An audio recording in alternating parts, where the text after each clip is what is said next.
أعوذ بالله من الشيطان اللعين الرجيم. بسم الله الرحمن الرحيم.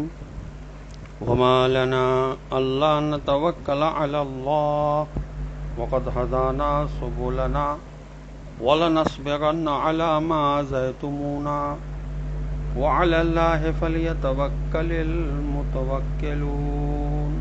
اللهم صل على محمد وآل محمد وعجل فرجهم.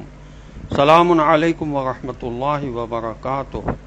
اللہ تبارک و تعالیٰ کا شکر ہے کہ سورہ مبارک ابراہیم جو قرآن مجید کا 14 نمبر کا سورہ، اس کی آیت نمبر 12 کی تلاوت کا شرف میں نے حاصل کیا، جس کا ترجمہ یہ ہے، اور ہم اللہ پر توکل کیوں نہ کریں جبکہ اس نے ہمارے راستے ہمیں دکھا دیے ہیں. منکروں، جو اذیتیں تم ہمیں دے رہے ہو اس پر ہم ضرور صبر کریں گے، اور توکل کرنے والوں کو اللہ ہی پر توکل کرنا چاہیے.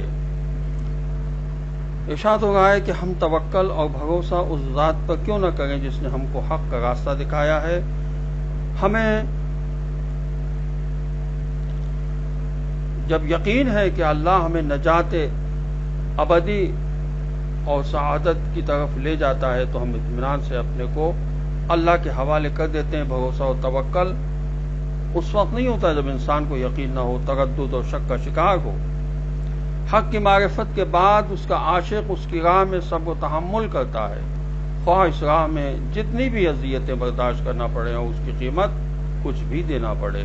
حق کی ہدایت کے بعد بھروسہ اور صبر لازمی ہے. اللہ تبارک و تعالیٰ کا شکر ہے کہ ہمارے امام موجود ہیں.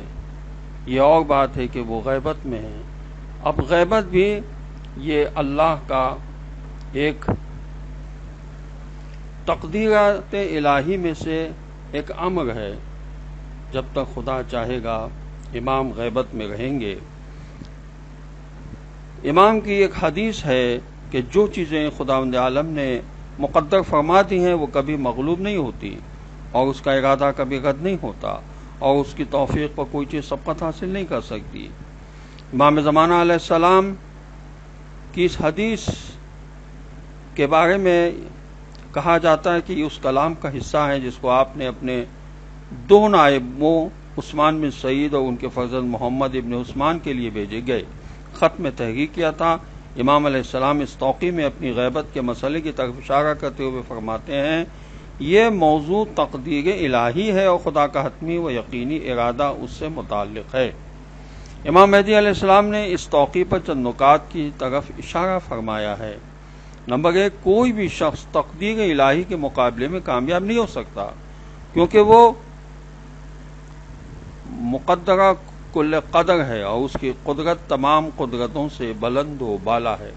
نمبر 2، اگر خداوند عالم کسی چیز کے بارے میں حتمی ارادہ کر لے تو پھر اس کے ارادے پر کوئی غالب نہیں آ سکتا، اور اس کے نافذ کرنے میں کوئی معنی بھی نہیں ہو سکتا، کیونکہ اس کے ارادے سے اوپر کسی کا ارادہ نہیں ہو سکتا. جیسا کہ امام سجاد علیہ السلام کی دعا میں ہم پڑھتے ہیں، پروردگارا حمد و ثنا تجھ سے مخصوص ہے، کیونکہ تو ایسا صاحب قدرت ہے جو کبھی مغلوب نہیں ہوتا.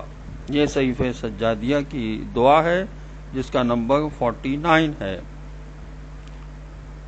اور محجد دعوات جو کتاب ہے اس کے صفحہ 232 پر یہ موجود ہے، اور بہار الانوار کی جلد 92 صفحہ 428 پر بھی امام سجاد علیہ السلام کی دعا یا امام زمانہ عجل اللہ تعالیٰ فرجہ شریف کی یہ حدیث موجود ہے.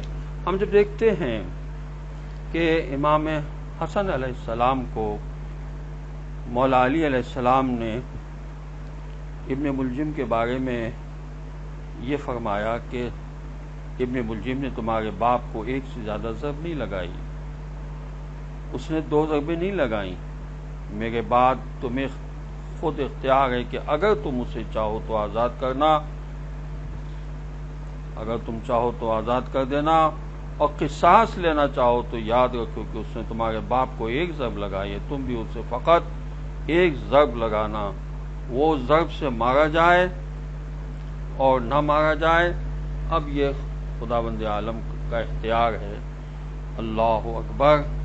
ہم مومنین آپس میں بھی اگر خیال رکھیں کہ کسی پر ہماری طرف سے زیادتی نہ ہو جائے تو خداوند عالم کی کتنی برکتوں سے ہم فیضیاب ہو سکتے ہیں۔ خداوند عالم ہمیں عمل کی توفیق عطا فرمائے۔ السلام علیکم ورحمۃ اللہ وبرکاتہ۔